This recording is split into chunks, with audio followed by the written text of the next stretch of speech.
Good morning mga kamaster, mga idol. For this video ay gagawa tayo ng mga recycle na parol gawa sa mga plastic na tinidor. Yan. Ang gagawin lang po natin, materials natin ay glow stick.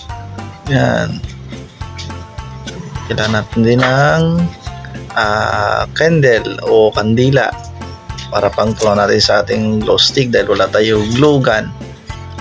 So yan mga kamaster, mga idol, watch this po sa aking gagawin.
So yan na po mga ka-idol, mga ka-master, yan na po yung ating ginawang recycle tinidor.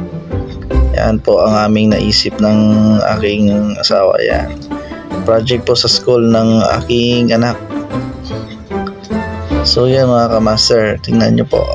O comment na po kayo kung maganda ba or pangit. So yan lang po mga ka-master, salamat po. Please share my video and like. Salamat po mga ka-idol, mga ka-master. Thank you all followers, subscriber. Maraming pong salamat. Bye-bye!